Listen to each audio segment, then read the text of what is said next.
নমস্কার সম্মানীয় দর্শক সমস্ত শিক্ষক মণ্ডলী।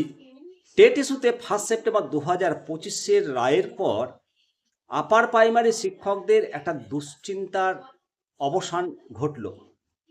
স্কুল শিক্ষা দপ্তর যেটা নোটিফিকেশন প্রকাশ করেছে, সেই নোটিফিকেশন অনুযায়ী ডাইরেক্টর অফ স্কুল এডুকেশন 25 ফেব্রুয়ারি 2026 তারিখে স্কুল কমিশনার দপ্তর থেকে জেলার সমস্ত ডিআইদেরকে জানিয়ে দেওয়া হয়েছে। তো এই যে নির্দেশিকা, এই নির্দেশিকাতে মূলত নিয়োগের সময়কাল বিচার করে সেকশন মাস্টার ডাইরেক্টরি ম্যানেজমেন্টের মাধ্যমে এটা সংশোধন করবে।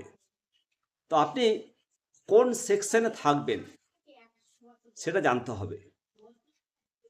যেটা পুরাতন নিয়োগ 2016 সালের আগে যেটা RLST ব্যবস্থার মাধ্যমে শিক্ষক নিযুক্ত হয়েছিল 13 সেপ্টেম্বর 2022-এর নিয়ম মেনে তাদের সবাই নর্মাল সেকশনে থাকবে। কোনোভাবেই আপার প্রাইমারি বা সেকেন্ডারি সেকশনে তাদেরকে স্থানান্তরিত করা যাবে না, এই নির্দেশিকায় পরিষ্কার স্পষ্ট করেছে। তাহলে কারা আপার প্রাইমারি সেকশনে থাকবে? এখানে বলা হয়েছে যে ফার্স্ট এসএলএসটির মাধ্যমে নিয়োগপ্রাপ্ত শৈল শিক্ষা এবং কর্মশিক্ষার শিক্ষকগণ তারা আপার প্রাইমারির সাব সেকশনে অন্তর্ভুক্ত করার তাদেরকে নির্দেশ দেওয়া হয়েছে। আর নতুন আপার প্রাইমারি 2024 সাল বা তার পরবর্তী সময়ে যারা নির্দিষ্টভাবে আপার প্রাইমারির জন্য নিযুক্ত হয়েছেন ওনারাই একমাত্র আপার প্রাইমারি সেকশনে থাকবে। এছাড়াও সংখ্যালঘু বিদ্যালয়, যেগুলো খ্রিস্টান মিশনারি বা অন্যান্য মাইনরিটি স্কুল রয়েছে 5ম থেকে 8ম শ্রেণী পর্যন্ত, শিক্ষকদের পূর্বের নিয়ম মেনেই নর্মাল সেকশনে তাদের বহাল থাকবে।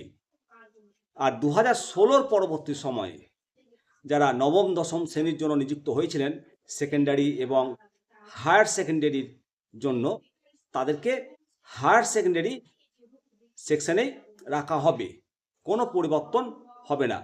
সেকেন্ডারি এবং হায়ার সেকেন্ডারি তারা থাকবে। তো এই নির্দেশিকা যে প্রকাশ হয়েছে, আপনি কি করবেন? এই নির্দেশিকা প্রকাশের পর কি করতে হবে একজন শিক্ষককে? এই বিজ্ঞপ্তিতে স্পষ্টভাবে বলা হয়েছে যে শিক্ষকদের ব্যক্তিগতভাবে কিচ্ছু করার দরকার নেই। সংশ্লিষ্ট জেলার ডিআই অফিস থেকেই পোর্টালের সংশোধনের কাজ সম্পন্ন করবে। কোনো প্রধান শিক্ষককে এজন্য কোনো হেডেক নিতে হবে না। Junior high school, higher secondary সব ধরনের স্কুলের ক্ষেত্রে এই নিয়ম প্রযোজ্য হবে। এর ফলে ভবিষ্যতে বদলি বা অন্যান্য প্রশাসনিক কাজে শিক্ষকদের যে অযথা হয়রানি, সেটা অন্তত আর হতে হবে না বলে মনে করা হচ্ছে। এবং আদালতের নিয়ম যেটা 1 সেপ্টেম্বর 2025-এর রায়, সেই রায় থেকে অব্যাহতি পেলেন বলেই মনে করছি। অবশ্যই আপনাদের মতামত কমেন্ট সেকশনে করবেন। ভালো থাকবেন। জয় হিন্দ, জয় ভারত।